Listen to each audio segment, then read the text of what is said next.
Dan is our next speaker.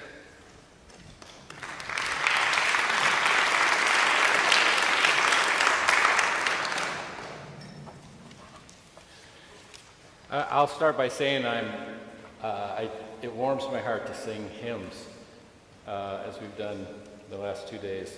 I spoke at a Christian college a couple of years ago, and the young worship leader came to me before I spoke and said, "Are there any songs you'd want us to sing that would be related to your talk?" And so as I am doing today, I was talking about story, and so I threw out a few titles. And I think the one I settled on was "Tell Me the Old Story" or something like that. So he gets up, in front of the student audience and asks them to pull out their obviously unused hymn books, which they have to search for, and turn to page 335, and he opens it, and this is what he does. Young whippersnapper. And the fact that I thought whippersnapper just tells me how out of touch I am. I have to say I am PowerPointless in more ways than one. So I'm going to have to read you my title. My title is "Going on a Bear Hunt: Faith, Story, and Propositions in a Pluralistic World." Giving an academic 35 minutes to talk about anything is like asking Melville to write Moby Dick in a paragraph. Whale eats man's leg. Man tries to kill whale. Whale ends. A whale wins. Many casualties. So you're going to get that version of faith, story, and proposition in a pluralistic world. What I'm left with after ruthless cutting is one poem and 2 stories linked by a few skeletal assertions. So I'll begin with the poem, which I think nicely presents the situation, or maybe not so nicely, which 21st century Christianity finds itself in the Western world. And it's about one of those great and probably disappearing institutions of Western culture, Daily Vacation Bible School. This is by Stephen Dunn, and it's called "At the Smithville Methodist Church." It was supposed to be arts and crafts for a week, but when she came home with the "Jesus Saves" button, we knew what art was up, what ancient craft. She liked her little friend. She liked the songs they sang when they weren't twisting and folding paper into dolls. What could be so bad? Jesus had been a good man, and putting faith in good men was what we had to do to stay this side of cynicism, that other sadness. Okay, we said, 1 week. But when she came home singing "Jesus loves me, the Bible tells me so," it was time to talk. Could we say, "Jesus doesn't love you"? Could I tell her the Bible is a great book certain people use to make you feel bad? We sent her back without a word. It had been so long since we believed, so long since we needed Jesus as our nemesis and friend, that we thought he was sufficiently dead, that our children would think of him like Lincoln or Thomas Jefferson. Soon it became clear to us, you can't teach disbelief to a child. Only wonderful stories, and we hadn't a story nearly as good. On Parents' Night, there were the arts and crafts all spread out like appetizers. Then we took our seats in the church, and the children sang a song about the ark and hallelujah, and the one in which they had to jump up and down for Jesus. I can't remember ever feeling so uncertain about what's comic, what's serious. Evolution is magical but devoid of heroes. You can't say to your child, "Evolution loves you." The story stinks of extinction, and nothing exciting happens for centuries. I didn't have a wonderful story for my child, and she was beaming all the way home in the car. She sang the songs, occasionally standing up for Jesus. There was nothing to do but drive, write it out, sing along in silence. Stephen Dunn's a wonderful poet. commend him to you. This is a poem about many things, of course, but one of the things it's a poem about is story collisions. One meta-narrative colliding with another. The speaker in the poem clearly is not a person of faith, and yet he realizes that it's difficult to argue with a story. It's difficult to argue against a story, especially one that gives his child so much pleasure and gives everyone so much possibility for meaning and for hope. And I think this is reflective not just of the state of Christianity in the society today, but of our general culture, our general cultural condition.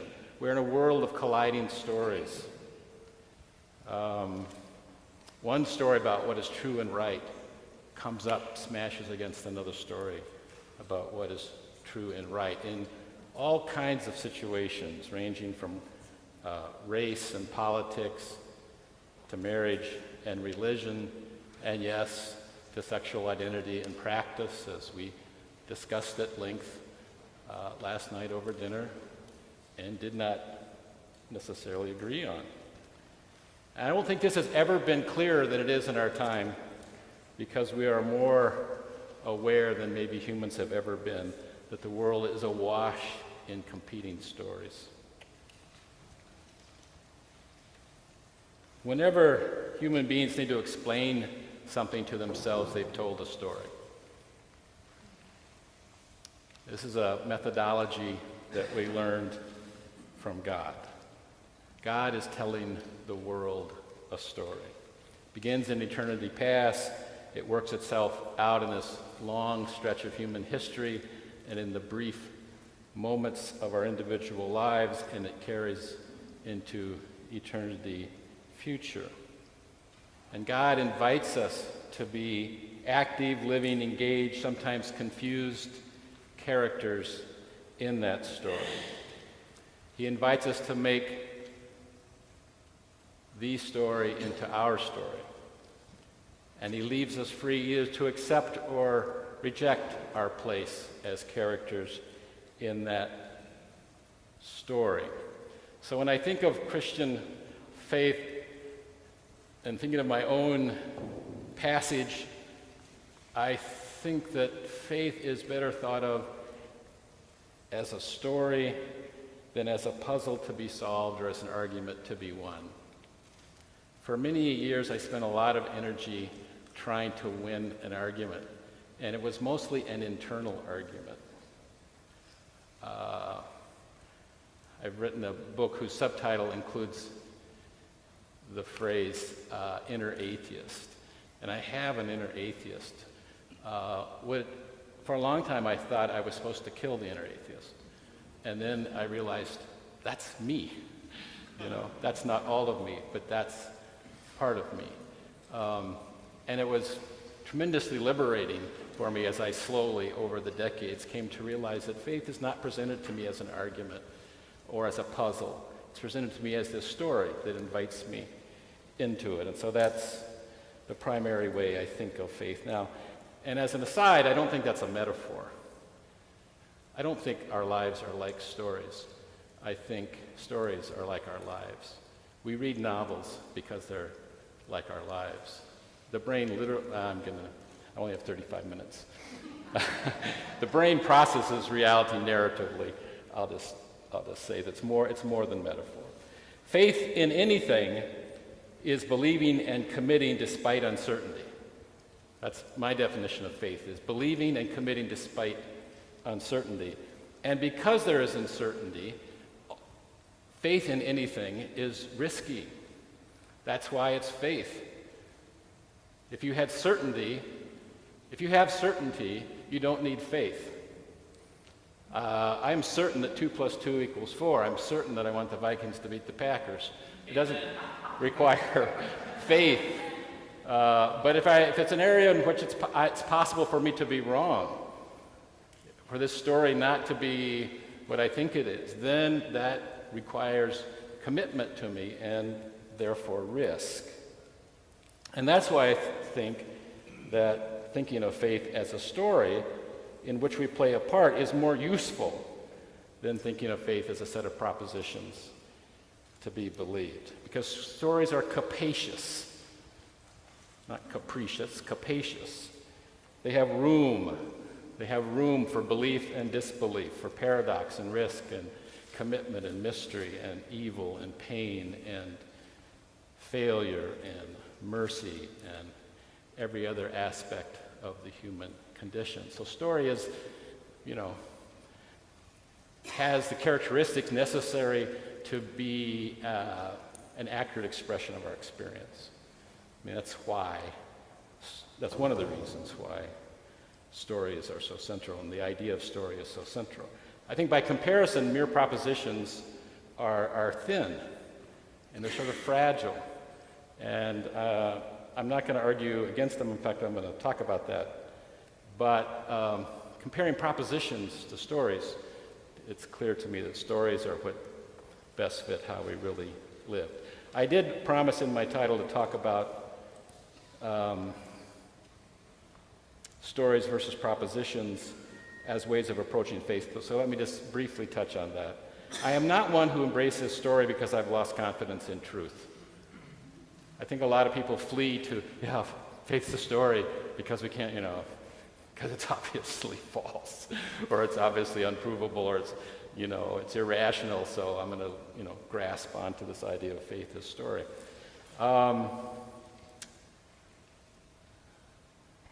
I embrace story because I think it's the best way to truth. So I don't like setting up an opposition between truth and story. And I don't disparage proposition or argument. I simply want them to know what they're good at and what they're not good at. Clearly propositions are important. The Bible and our faith have many propositional assertions. The Lord is good, God is love, Christ has risen. Many times we find propositions and assertions in the Bible. But the propositions depend on the stories out of which they arise for their power and their meaning and their practical applications. So I think of propositions as shorthands for the stories. When we're trying to explain something either to ourselves or to somebody else, or to correct something, we often cannot take the time to tell all the stories that are relevant to that situation. So instead we use the propositions. Short, hopefully clear assertions. The propositions stand in for the stories, but the propositions also depend on the stories for their ultimate significance. And I don't think either God or the Bible asks us to choose between propositions and stories. We're provided both for our well-being, because I think they actually need each other. Stories and propositions need each other. Each provides a kind of a limit that the other must respect, I would say, a mutual check. So the propositional truth acts as a check on how we interpret a story. If you interpret the Calvary story as divine child abuse, as some people do, then you need to remember the proposition, God is love, and rethink your interpretation of the story. Right? That proposition helps us as we interpret the story. But then story offers us the richness and complexity and specificity and motivation necessary to keep the proposition from being merely abstract, reductionist, inert, shallow, legalistic, all the things that propositions tend to become separated from stories, separated from real human experience. So my warning is never let the propositions get very far from the stories and our belief in the propositions, and always test the propositions against the stories.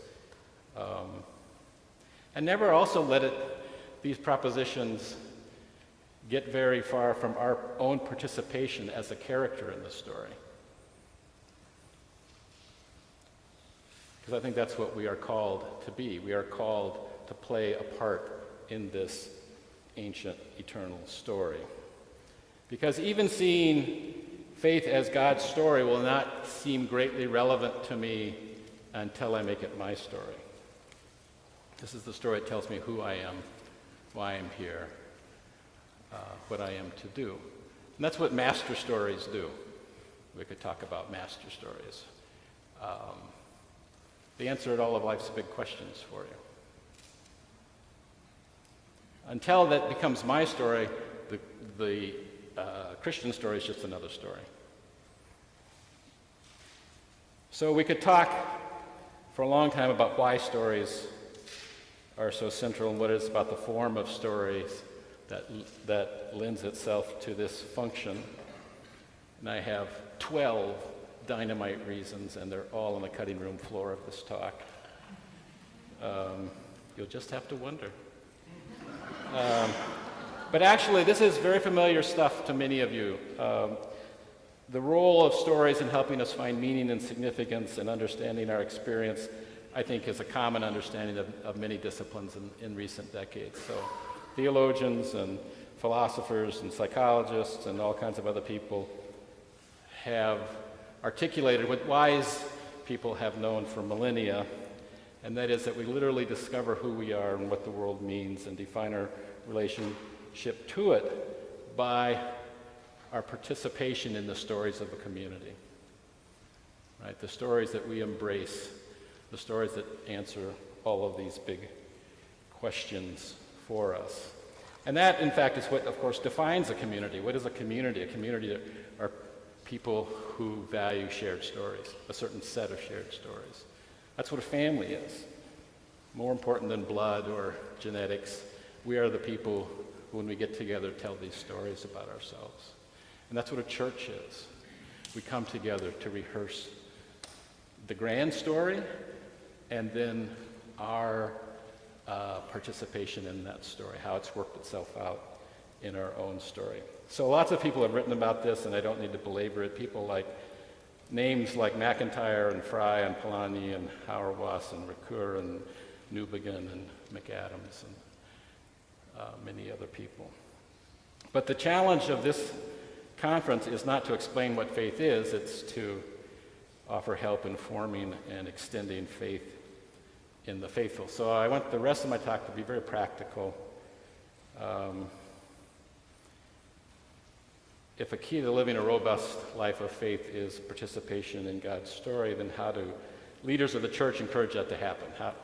Okay, great, everybody agrees story is important. So how do you bring that about in a faith community? Because I do see that as a primary job of the church, maybe almost the defining job of the church is to ground people in this great story of faith, to help them see in a way that shapes their daily lives the intimate connection between God's story and their story. And yes, it is a meta-narrative, as are all important stories.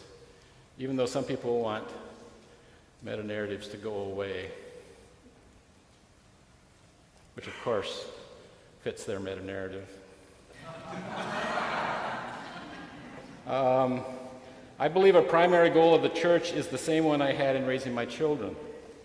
We need to offer our children and the people of our church a believable, winsome, relevant, challenging version of the story of faith. A believable, winsome, relevant, challenging version of the story of faith. By believable, I have less in mind trying to please modernist rationalists and have more in mind living with integrity, so that what we say we believe and value is as close as possible to how we actually live. That's what makes faith believable. Again, it's not really argument. It's not this, start with this proposition and build on it and come to this ironclad assertion. It's how do you live? Is it close to what you say you believe? I find it believable. And if it isn't, I don't find it believable because I don't see it in your life. So we have to give people a believable version of the Christian story. And by winsome, I mean emphasizing that the gospel is actually good news.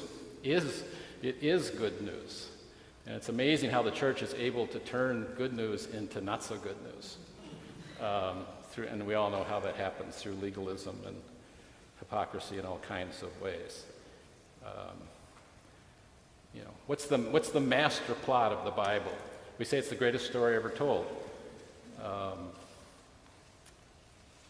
Master plot of the Bible, this is speaking as a lit prof who had many a student go to master plots instead of reading War and Peace. God loves us. God made us. God calls us. Right? For me, that's the overarching plot of all of these individual stories in the Bible. And God's kingdom, the kingdom is another word that's taken a hit in our day, but this is a kingdom of shalom. This is a kingdom of mercy. It's a kingdom of grace. It's a kingdom you really would want to be in, not an imperialistic, authoritarian kingdom. That's good news. That's winsome. That's telling the story in a way that people say, yes, I want to be part of that. And by relevant, I mean that we tell the story in a way that makes it clear why it matters. Why it matters in the family, why it matters in the office, why it matters in the polling booth, why it matters in the civic square, why it matters everywhere. And by challenging, I mean we tell the story in a way that requires something of each of us. I think one of the reasons young people are not attracted to the way we present faith to them is it's weak tea.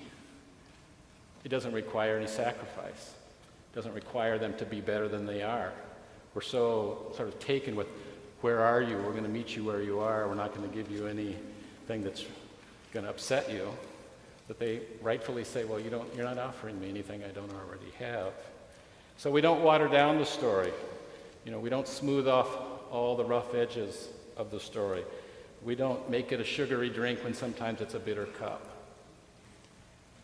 And we make clear that the story involves risk and pain and sometimes doubt and confusion.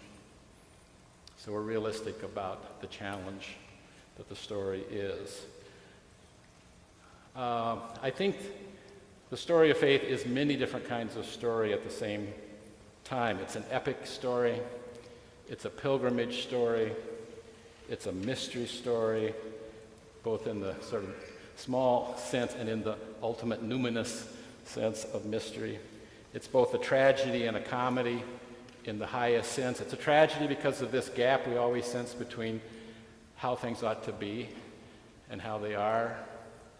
Again, it's back to that shalom concept, how God wants the creation to be, wants us to be, and how we are instead. That's tragic. But it's also a comedy, and the high definition of comedy is a story with a happy ending, like the Divine Comedy, or Tolkien's notion of eucatastrophe.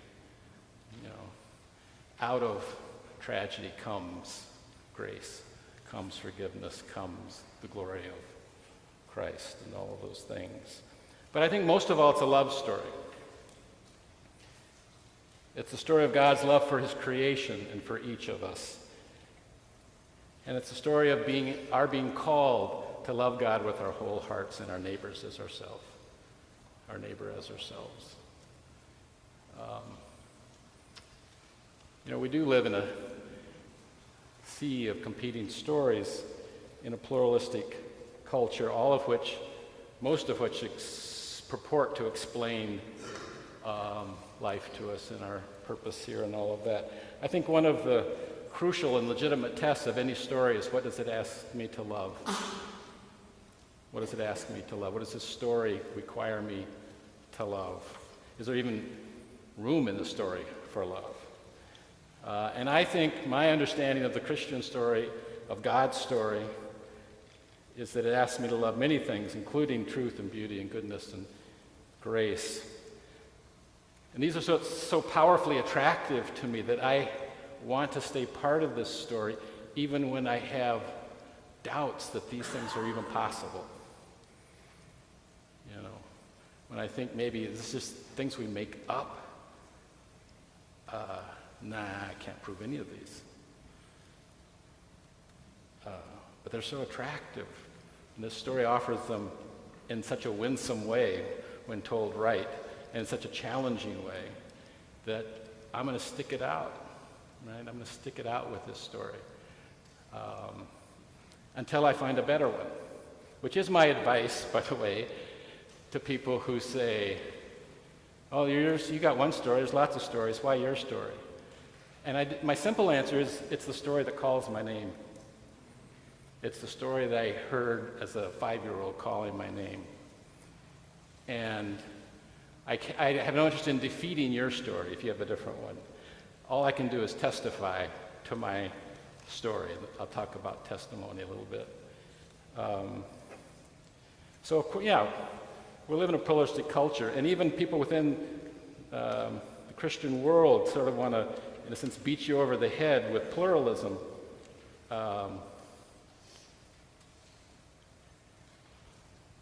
There's two kinds of there's probably many kinds, but two big categories for me of pluralism, one of which I'm for and one of which I'm not. I am for pluralism in the sense of the marketplace of ideas. I'm for everybody getting to tell their story. I am for no one being coerced to accept any story, including mine. I am not for government being the defender of my story. That kind of pluralism I'm all for. I am against relativistic pluralism that says because there are many stories, none of them are true, or none of them are, any truer than any others. That just doesn't match my experience. And I don't think anybody should be shamed because they believe their story is true, which I think we often, even in our intramural dialogues, try to shame each other that, well, you can't say Christ is for everybody. Christ is for Christians, right? Which I just think has all kinds of logical problems. And the basic reason I reject a relativistic pluralism is because it denies my story. My story is that Christ came for everybody. And the relativistic pluralism says you can't say that. That's illegitimate. That's intolerant. That's whatever. All of that's extra credit.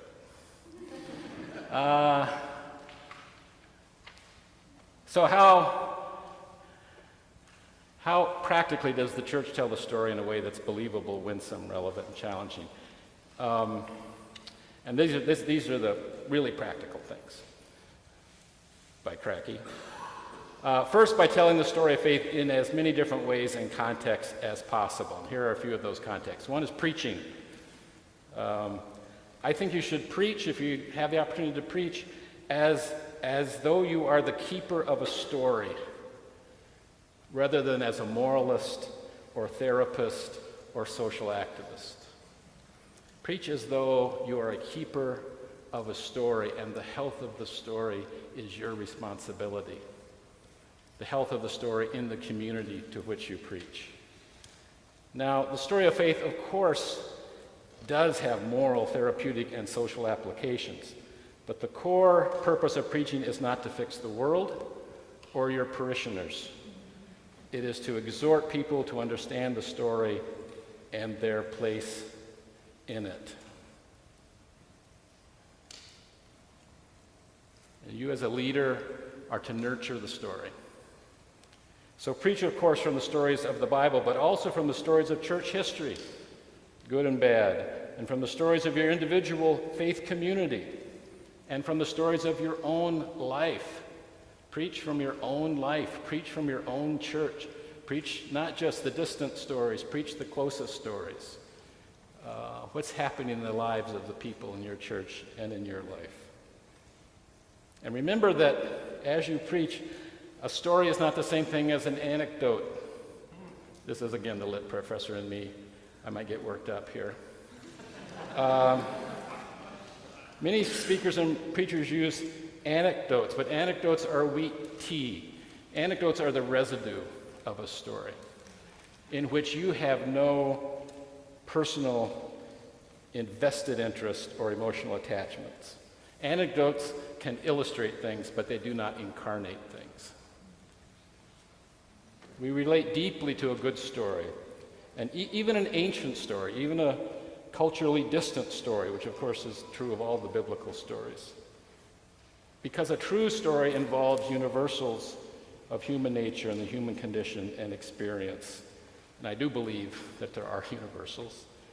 And it engages all of us. This is, I would say, the fundamental reason why story is so powerful and effective. Story engages all parts of who we are. It engages our intellect. It engages our emotions. It engages our will. And yes, story engages your body. Ever had a physical reaction to a story? I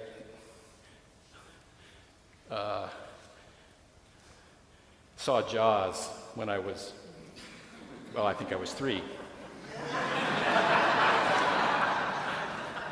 But I was sitting in the movie theater, which was practically empty, and so I was a young teenager, had my legs up over the row ahead of me, and in the scene where they're chumming off the back of the boat, just talking away, and all of a sudden, bleh!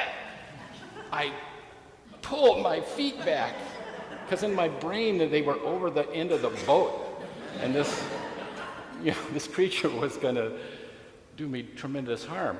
I was just sitting in a movie theater, but that was a body reaction. But we react in all kinds of physical ways. So our story needs to be as substantial as our message. Our stories need to be as substantial as our message.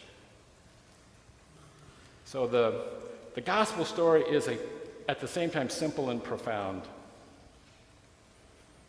And it requires the telling of simple and profound stories to convey it. So preaching is one place. I'm going to speed up here. Not to worry, it's only lunch. A second place is in the teaching ministry of the church. At every point of that teaching ministry, with all the age groups, children, youth, and adult, we should seek to tell the core stories of faith and to encourage people to find the relevance of these stories to their own lives. So, you get to start with biblical literacy, and church history literacy would be a huge goal just to begin with, and then move to saying how people's own lives connect to those things. I really wish we would preach history. I know we're Americans, but who think history started with the invention of television. But history, the 2,000 years since the Isle of Patmos are filled with incredible stories that do 3 things. They encourage, I'm not going to elaborate on any of these. They encourage us, they admonish us, and they enlighten us. I think we need to rescue the past from the scholars and from the academics, and they would be the first to say amen to that. Please, they've been trying to share it with us. I think it's simply our collective laziness that puts history and theology beyond the reach of the laity. Oh, people aren't interested in that, or blah, blah, blah. And I think for every time you tell 3 Bible stories, tell a history story to people as well. Take Augustine. He's the fellow who said, "Lord, make me chaste, but not yet." What's more modern than that, right? What's more human than that? And he's got this great life story, and to boot, he wrote it up for us. He was intelligent, he was ambitious, he was worldly, he was given to indulging himself in sensual pleasures, and he was desperately unhappy. Ever met anybody like that? Ever been like that? He explored all the New Age ideas of his time, read postmodernist. And then through the determination of his pit bull mother, Monica, and the example of learning and compassion shown by Ambrose, and maybe a little work of the Holy Spirit on the side, he came to Christ. He came to that story. He saw it, that story is my story, even though it was a story he had disdained. And I think that's the helpful thing. Teach Augustine. He disdained the Christian story. He thought it was for intellectually weak people.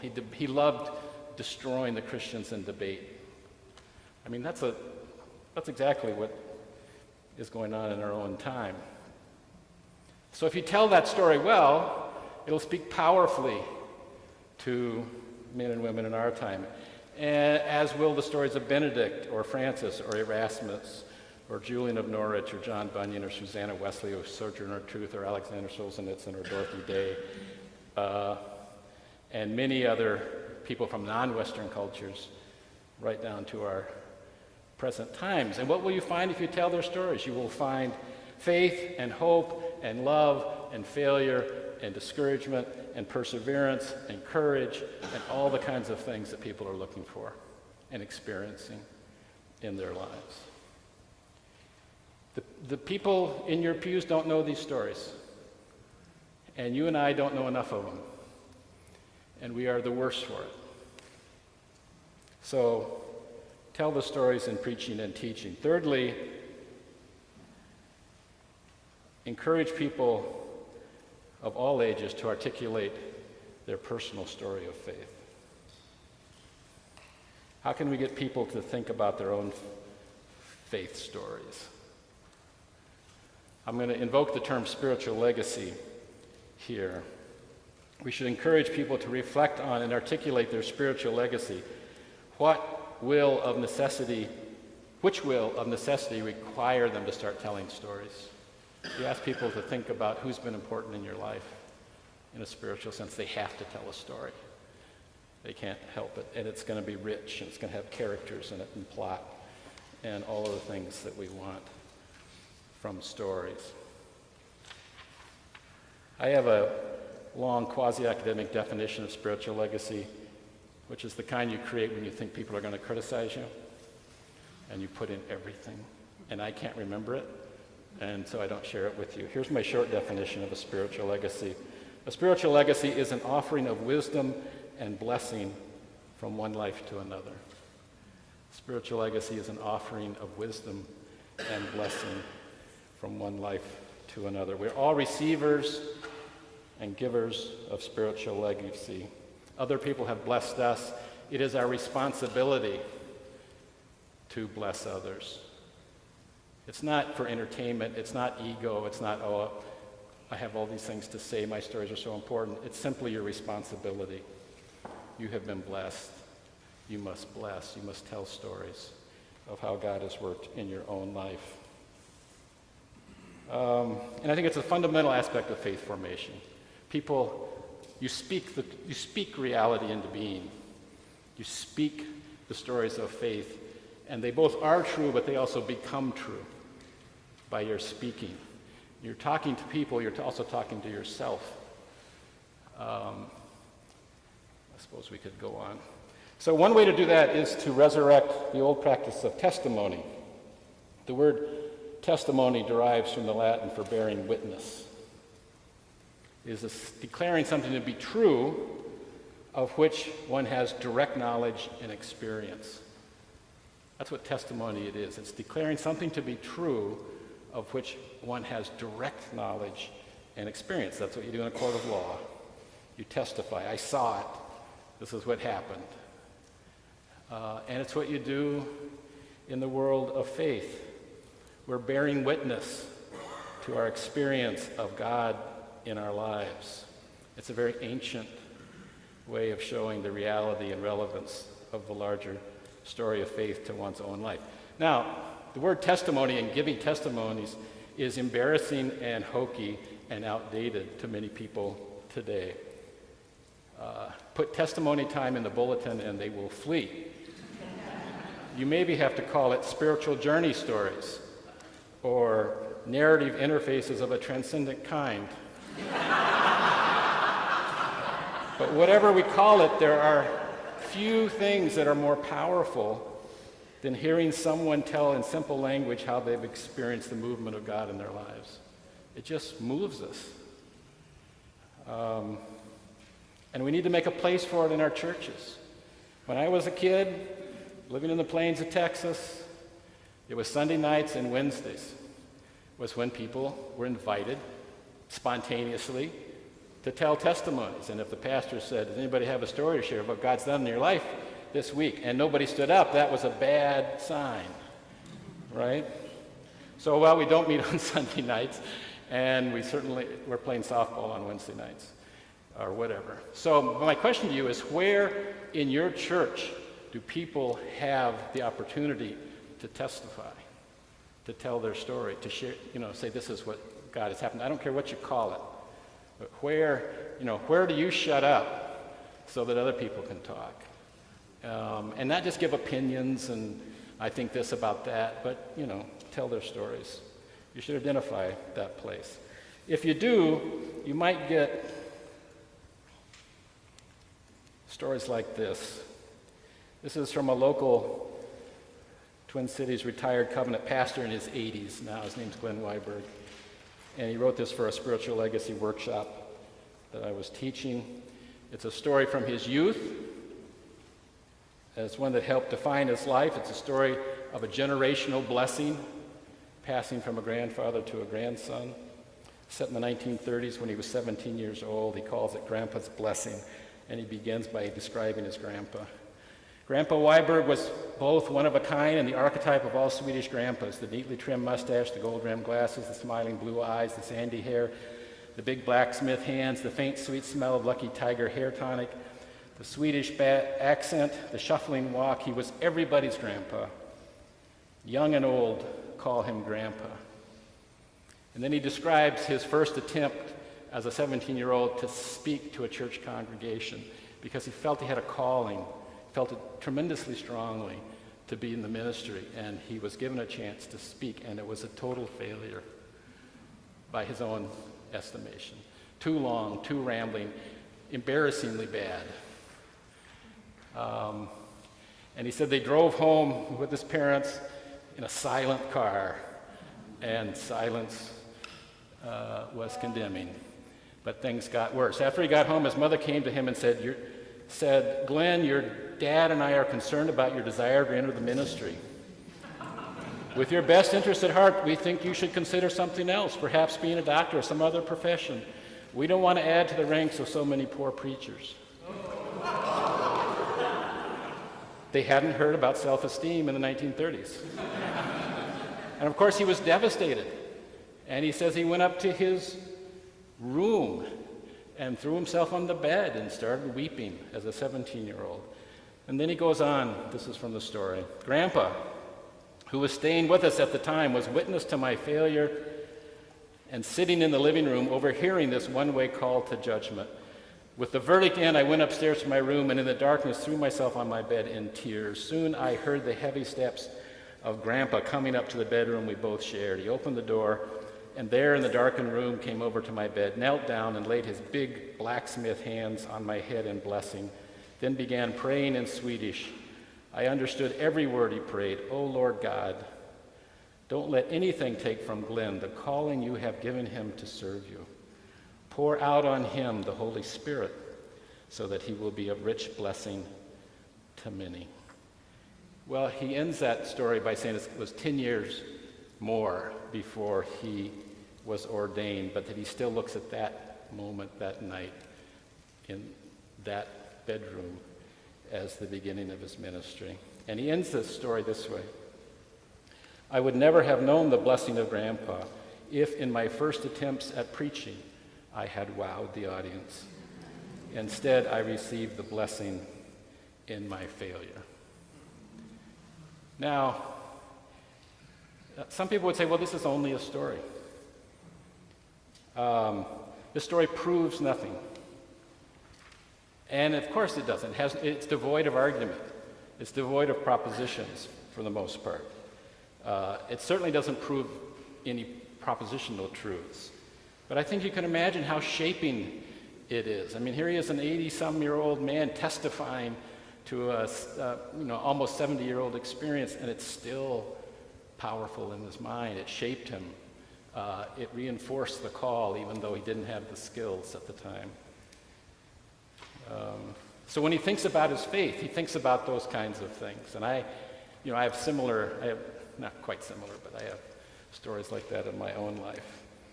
And you can see how valuable this story would be to anybody that he loves, to leave this as part of his spiritual legacy, or to share it with them. Because we can feel how valuable it is to us and we don't know him. Right? That's how stories work.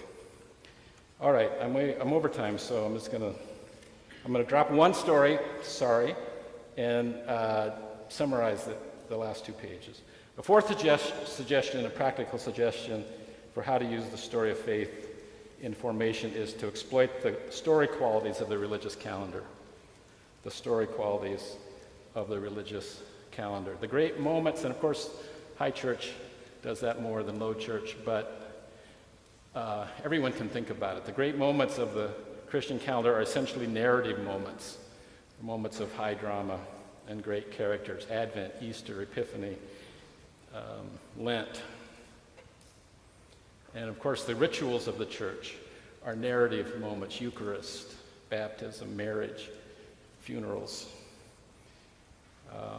When my own children were little, we